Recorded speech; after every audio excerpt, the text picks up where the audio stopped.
A very good afternoon, students. So last time we were reading Making Friends and we read up to scene 1. So what we were reading there is about four sisters who are living with a mother. Their father is at war, and these four sisters somehow they are spending their days amicably with laugh and laughter, with care and careful spending of the money, because it is written there that they have been living in genteel poverty. Means there was a time when they had much to spend, but right now the source and the supply has fallen short because their father is at war. Somehow out of these four sisters there is one, the eldest we call Jo, and this one, so the eldest girl is Jo, and she, about her it is told that she is tomboyish, which means she is prone to take part actively in all those works which needs physical energy. And this Jo somehow finds out that in their neighborhood there is a boy who is living, little boy, with only his grandpa and a housemaid. So Jo could feel the aloneness of that little boy.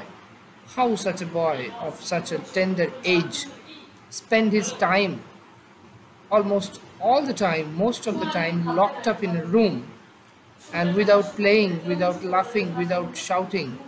This is something really astonishing to Jo. And he decides that I will do something to bring entertainment in the life of that little boy. And with this purpose in mind, she decided to visit the boy's house, to tell his grandpa that such a little boy cannot spend such a long time alone without having anyone to play with, without having anyone to talk with. So let's see whether Jo successfully makes it or not. So now the scene 2 begins, and once the curtain is raised, we see that Laurie looking out of his window. Jo throws a handful of snow towards him.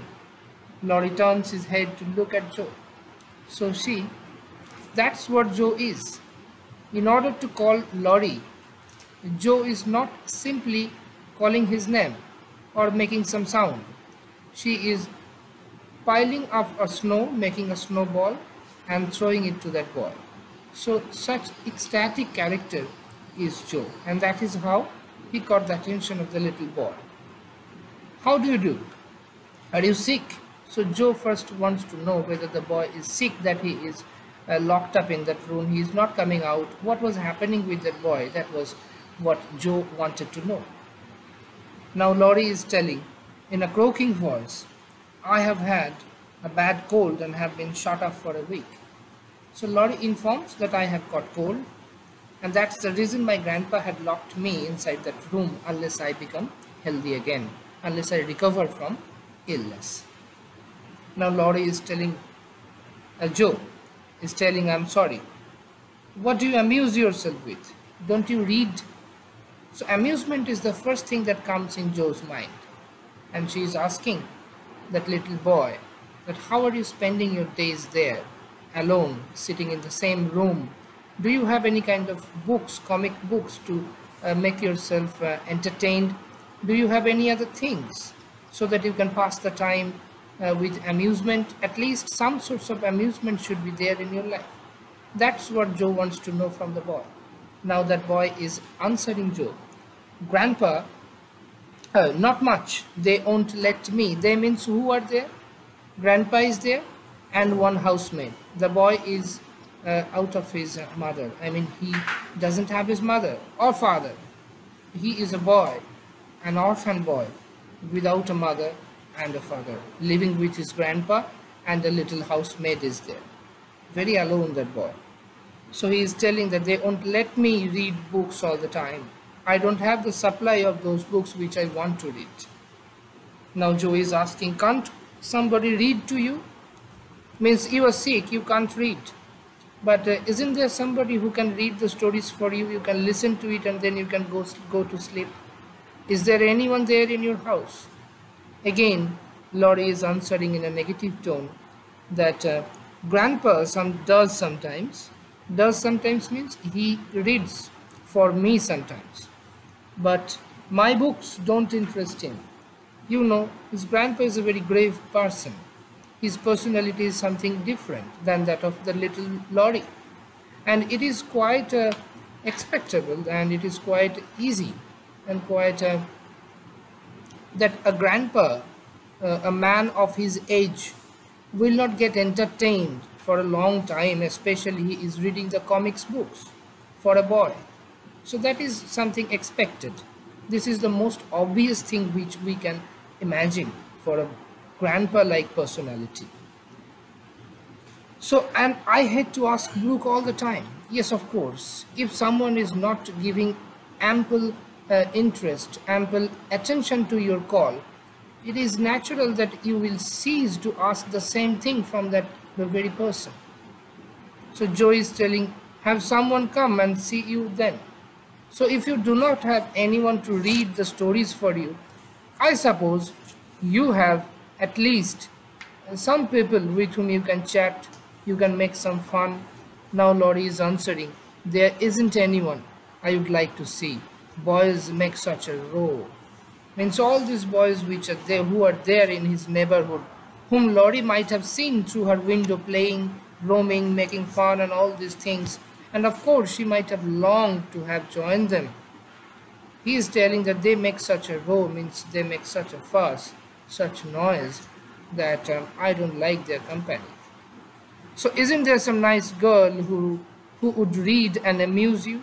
Now Joe is actually trying to hint herself that don't you have any nice girl, a sister or an elder sister who can read it for you? Joe is telling with a laugh. Laurie is telling don't know any.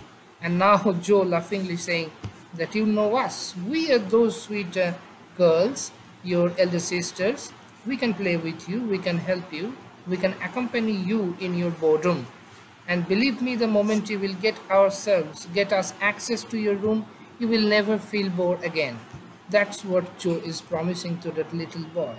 Now Laurie is telling, so I do. Will you come please? Now Laurie became expectant that someone at least is coming to me. Someone is there to look after me. I have now someone to talk with, to share what I'm feeling continuously. Because as you know, that little boy doesn't have his mother or father. Only he's living with his grandfather, and there is only a little housemaid. So with them, Laurie can spend very little time, but most of his day, almost the majority part of his time, is spent alone. So he is elated at the prospect of having new company, and those company like Joe, who is so much jubilant in her attitude, in her appearance. So Laurie is by and by trying to find out a new meaning in his life, and he is expecting a new intuition and an amicable company with Joe. And at last Joe is telling, I'm not quite nice, but I will come. Uh, if mother will let me, I'll go and ask her, shut that window like a good boy. So now Joe is telling that let me talk with my mother, let me have a talk with her. Let me ask her whether she will permit me to visit your room, to accompany you. Once I have the permission, you keep it in your mind for sure that I will visit your room and I will bring all kinds of amusement for you so that you never ever feel bored again living in that house, especially so close to our neighborhood. So with that promise, Joe leaves, and he is asking that little boy that it is winter time, cold wind is blowing. So now you close the door, or close the pane of the window, means window pane, and now you keep there, stay there like a little boy, like a very good boy, obedient boy, and wait for me, I'm coming. Let me ask my mother whether I can do it or not. With this promise, Joe leaves the stage, and at the same time this scene ends. So next time we will read how Joe intervenes, how he got the entry in that boy's house, and how Joe brings all sorts of joys and laughter and amusement in the life of that little lonely boy. So, till now, that is all. Let's call it a day. We will meet again. Tata.